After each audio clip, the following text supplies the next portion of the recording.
we're going to bring on the big man himself, Mr. Djene Bajalan, on. Djene, how are you doing, brother? I'm doing good. How are you doing, guys? Stoked to have you. It was really great chatting with Alex. Just programmatically, folks, I know everyone's talking about the Cornel West thing. We are going to talk about it in the post game with Djene. We have a lot of thoughts.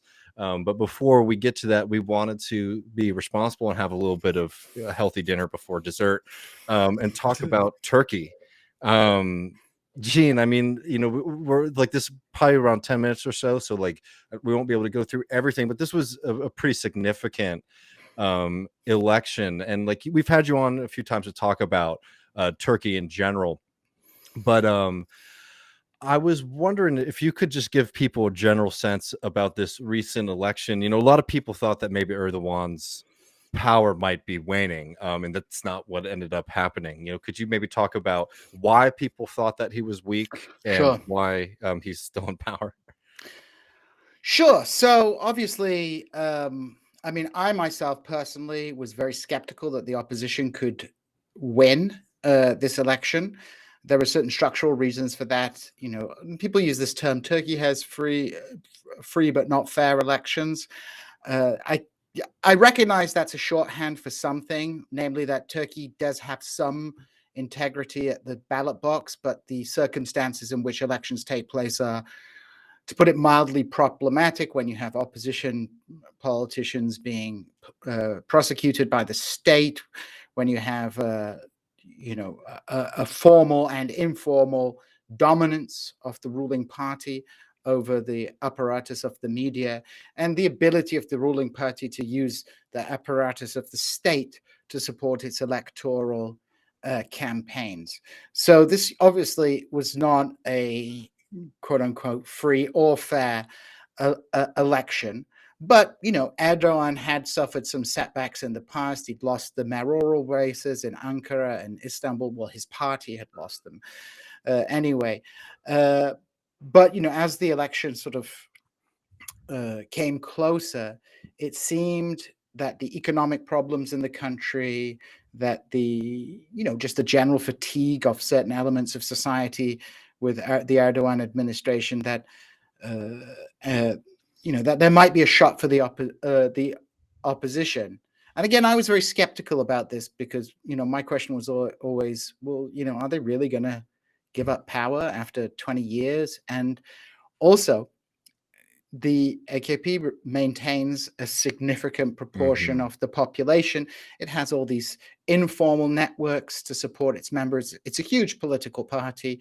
And it is in Turkey, in many ways, the only national party. And what I mean by that, it's the only party that really has an organizational strength across the entirety of the country. Obviously, there are places where it's weaker, places where it's stronger. But, if you look at the electoral map of Turkey, you'll see that the opposition does better in different areas. Pro-Kurdish political parties do better in the Kurdish areas. The main opposition, the Republican People's Party, the CHP, as it's known in its Turkish acronym, that does well in urban centers and in Western Anatolia. Nationalists do well in certain parts of Inner Anatolia. But, there was a sense, especially as some of the polling came out, and, I was very skeptical about the polling as well. But, there were smart people who were like, actually, maybe the opposition has a shot. They seemed to have, you had this table of six, which, included former Erdogan people. It included far-right nationalists who were angry at the far-right nationalists who were with Erdogan. You had a bunch of other smaller political parties, and you had the Kurdish political parties. Well, I was going to say notably absent from the table of six, the opposition is Kurdish people, correct? Yeah, I mean, the Kurdish political parties were informally in an electoral alliance because, you had far-right, elements. Basically, you had this far-right party called the E Party, which was a split from the MHP, which is the nationalist party that's in alliance with Erdogan. Obviously they and their supporters aren't going to support Kurds, so it's a very difficult opposition to bring together because you have an entire gamut of political opinion. There's no unifying ideology behind them except opposition to Erdogan. And so, I was skeptical. I think my skepticism was proven correct. And the opposition lost in the first round, but Erdogan didn't get them the 50 plus that he needed, so it went to a second round. And basically Erdogan romped them, crushed them. There was a resounding victory for the Erdogan administration that remains in power. And of course, this year is very symbolic for them. There was so much symbolism in this election. For example, May 14th was the day that the first multi-party elections were held in Turkey. This is also the 100th anniversary of the Treaty of Lausanne and the establishment of the Turkish Republic. This is like what, the 600th anniversary of the conquest of Istanbul. It's like just pouring in the symbolism for that. So this was a resounding victory for for Erdogan, partly because of the unfair advantage that he has in this political system in Turkey, but also because there is no real coherent opposition to Erdogan. The Table of Six did not have a particularly coherent or even attractive policy. So, for example, Turkey is suffering from serious inflation at the moment, and also serious unemployment. Now, the technocratic arguments coming from the opposition was like, well, we're going to have a sensible economic policy, which means raising interest rates. And as we all know, what do you think raising interest rates is going to mean? It's going to mean chucking loads of people out of work. It means capitulating to international finance capital. Now, so the opposition, Turkey's in a profound economic crisis that it really can't resolve by itself. It's part of a global economic crisis, and Turkey's ability to deal with that. So people went with the devil they knew. I think there is a significant opposition proportion that is now more and more motivated to be hostile to Erdogan. There's greater polarization in the country, but you have 5-6 million people in the middle who can be persuaded, and I think people went with the safe pairs of hands. And despite the economic crisis that Turkey is visits upon Turkey at the moment, people also have to remember that the AKP presided over a significant expansion of Turkish infrastructure. And if you were living in a shanty town in the 90s, you're living in an apartment today. So yes, there's short-term economic crisis, but you're grateful to the administration that provided you with running water, a warm house, things to do. Respect. I mean, I think that I obviously know way less than you do about Turkey, but I think that this is something that's really important to recognize about Erdogan, is that so they're just there is this general sense of gratitude from what is effectively just I don't know, state developmentalist politics, right? Yeah, I mean the AKP came into power at a time of crisis. There'd been a huge economic crisis. There'd been an earthquake in Turkey. The 90s in general had been a kind of lost decade where you had very weak governments. You had the removal of a government by the military. You had the intensification of the war with the PKK.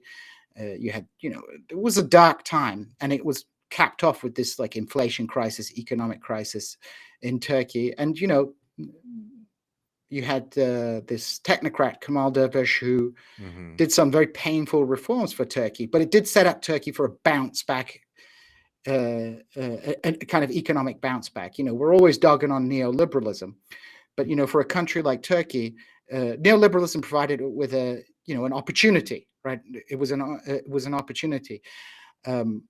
There was enormous amounts of privatization that took place that led to hot money coming in the country, but also in countries with large welfare states, neoliberalism means cutting the welfare state. Now, in Turkey, there was a kind of quasi-welfarism with treat credit being, and I'm not an expert on this, Cihan Turgil has written about this, but, using housing policy to ensure people could get houses, adopting adopting policies that benefited people, providing the extreme poor with, coal and, other necessities of life, and also the AKP's networks that used to distribute things as well. So the AKP were fortuitous in that, after a contraction, they were able to, during the 2000s, benefit. They got the credit for being in office when you had this boom in the Turkish economy, and they were able to delay the impact, kick the impact of the 2008 economic crisis down the road. Although obviously, eventually you do have to pay the piper, and they're paying the piper right now.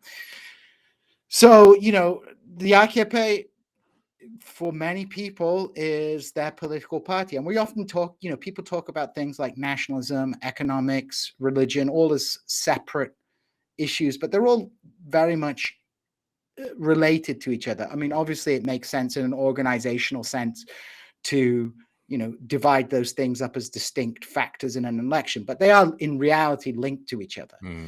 And, Erdogan was seen as a kind of champion of the people. And for the first decade of the AKP's rule, you had the AKP being challenged by an opposition that basically realized they couldn't win any elections, so kept appealing to the refs, the Constitutional Court, things like that, to have the AKP shut down, etc., etc. Now, obviously, there was a kind of liberal golden age during this period. But, after the Gezi protests, after growing economic problems, there was a kind of authoritarian turn. And Erdogan is a political opportunist. And I don't say that in a normative sense, but he's a very shrewd political operator. And he was able to change with the political winds. So especially after 2015, where, Erdogan's political party lost its majority in the parliament, he rejiggered his base of power, brought in nationalists who he'd previously persecuted, dumped the kind of liberal and Kurdish allies that he'd had early during his administration, and reorientated the kind of, to use a Gramscian term, the historic bloc. But at the core of that bloc are the same people. You have this, let's say, conservative urban populations in central Anatolia, and of course this Anatolian capitalist middle class, which had got rich in the 80s under neoliberalism, but got heck of a lot richer under Erdogan as well. So this core remained in place, and Erdogan has kind of kept things going by maintaining an alliance with the far right, the MHP. And, this was borne out in the parliamentary elections. While everybody was focusing on the presidential election, there were parliamentary elections, which were, again, Erdogan and his coalition partners were able to get a majority in the parliament. And so he's in a strong position. And the opposition really did not have a coherent program of, and this is when facing these authoritarian leaders around the world, the problem is very often there is no coherent opposition.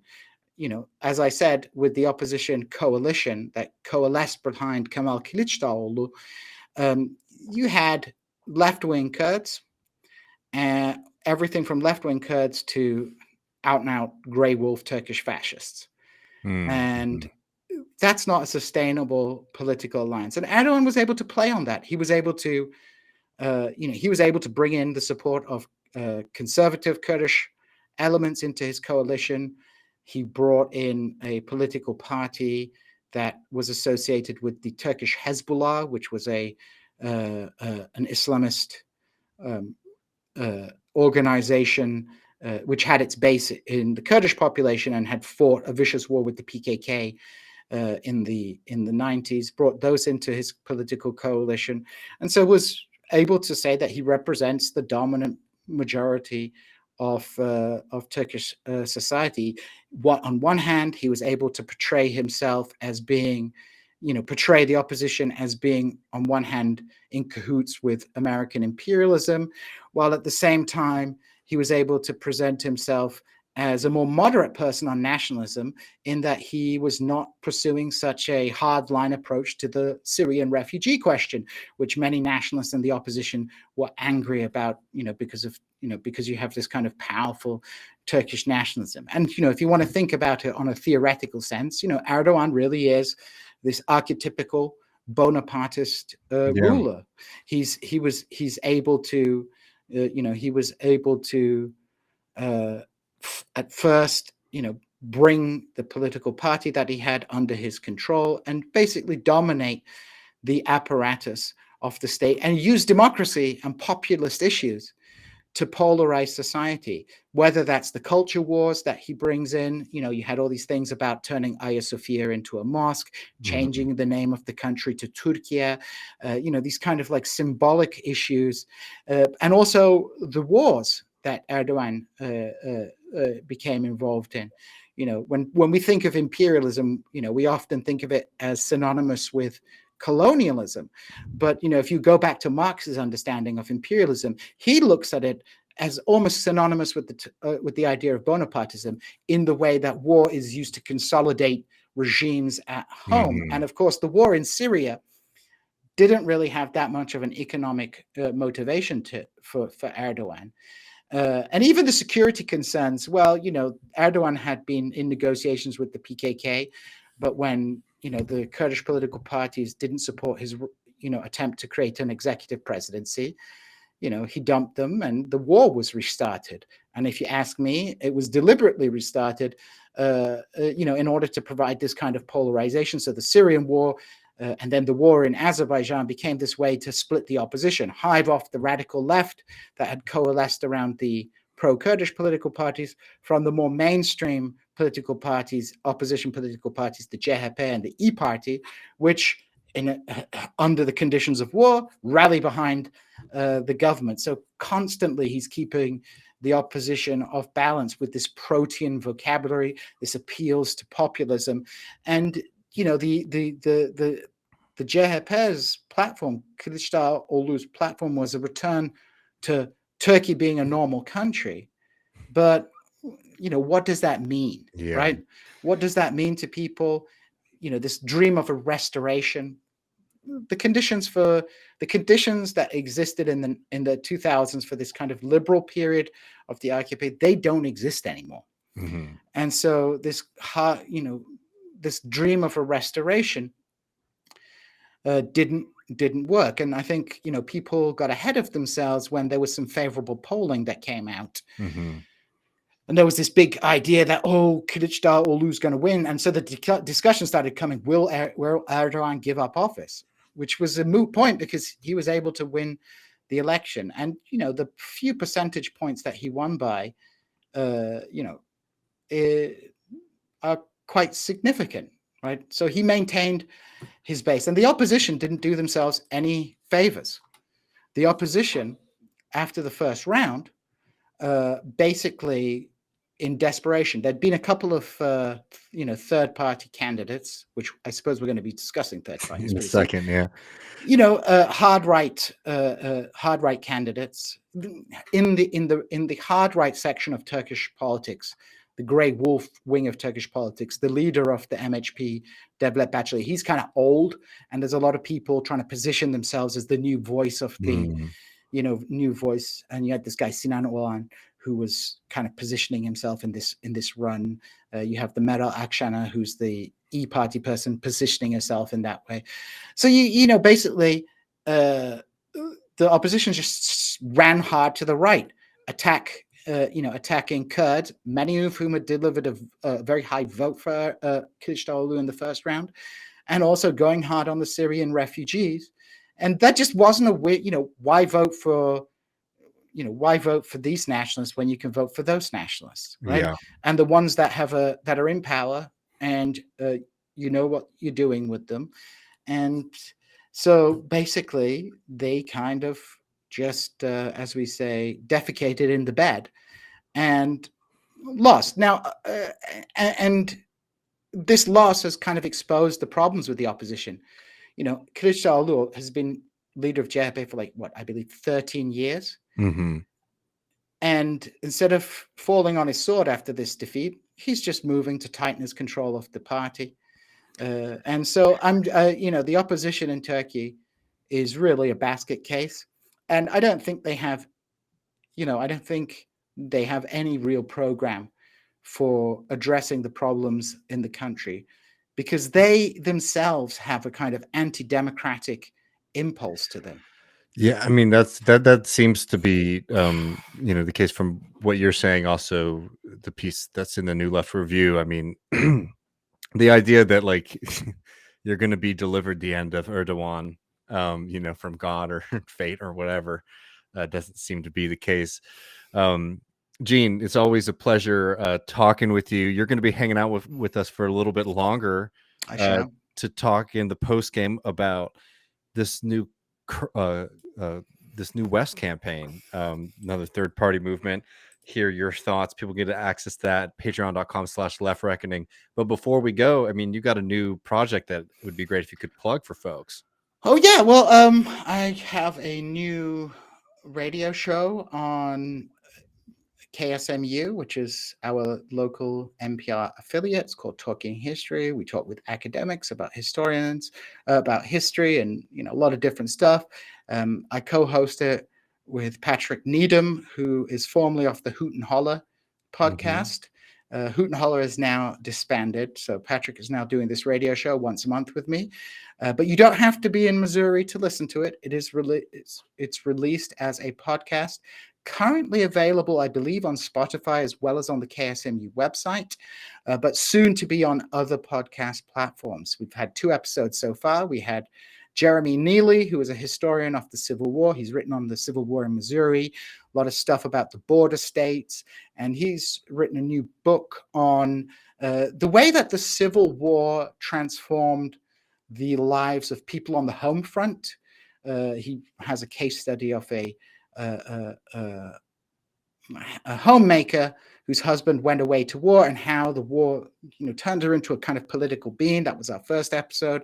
And our second episode was with Dr. Sarah Mellers, who's written a really fascinating book on the history of birth control in China and eugenics, good eugenics and bad eugenics, because eugenics is just birth control. And so she's talked about, we talked specifically about the one-child policy, which is part of her book on birth control in China. But we talk more generally about, the relationship between eugenics and the birth control movement, what this meant, how the Chinese Republic approached it, how the People's Republic approached it, which was like a fascinating episode. So those are our first 2 episodes. Hopefully we'll be having some more exciting episodes covering everything from ancient Egypt to the Spanish Inquisition in Missouri. You may not know this, but there was actually a Spanish Inquisition in Missouri, which people don't know about. Oh, shit. They had in Texas, Missouri. Yeah. Briefly a Spanish territory. Yeah, nobody expects the Spanish Inquisition, but St. Louis, baby, they had some auto de fe there. So, we'll be talking about that with John Chuchek. We'll be talking about possibly with Spencer Leonard. We'll be talking about Marx's writings on the American Civil War. So we have a bunch of stuff lined up. Well, definitely be checking that out, folks. Djene's good for those Missouri NPR listeners. That's great stuff, and I'm stoked that you're on the radio waves there. I like playing it straight with the talking history too. It's not like Gene's commie hour, just like nice talking history. Well, yeah, we're not doing just commie stuff. Of course, yeah. I wanted to do you're there. But yeah, we're doing something. It's something I wanted to bridge between doing something like podcasts and something academic, because I think there's a lot of different. Well, one of the problems I have on the left is that I think you can learn a lot from good liberal and even conservative historians, and I think there is a kind of desire to just ignore people who don't align with our politics. And I wanted to pursue something more academic, where we could talk to academics who have done actual real research in topics, and just do a kind of focused historical interview to talk about their work, things that they teach, and those kind of things. Because I think, you know, ideological media is fine, but I think sometimes, you know, I like to, I don't like the paradigm of activist scholar. I mean, Yeah. you can be an activist and a scholar, but I feel like things start to go wrong when you too much combine those two roles. Yeah, I agree. There's people who act like everything with an academic university press imprint is CIA, and I just think like you need to have and understand that actually that's our terrain. Like we can go into like that history and completely own it in a way that even like a conservative historian or a liberal historian writing it might not understand. So yeah, I completely agree with that outlook. Well, folks, we're going to run over to the post game, patreon.com/left reckoning. Gene will be joining us. We're going to be talking a little bit about Cornel West, maybe a left revival and Chick-fil-A, and taking your calls and questions. Be sure to join us. Programmatically, you know, sorry, I know for people watching on YouTube, there were some audio issues with Alex, but we got all of that like crystal clear here. So just know So yeah, I'm podcast unclear. version, YouTube version in the future, all that will be very clear because our recordings are good. YouTube, we had an issue. Well, I have a local recording here that I started 10 minutes into it. I will check on the how Restream's recording. I don't trust Restream, so Okay. at the very least, the everything after the first 10 minutes will be clean audio, and you know, we'll talk about Restream All right. replacing Restream. Well, another yeah, time. we might need to. Well, friends, we'll be over at patreon.com/left reckoning post game with Djene Bajalan about 10 minutes. So join us over there. And thanks everyone so much. Peace.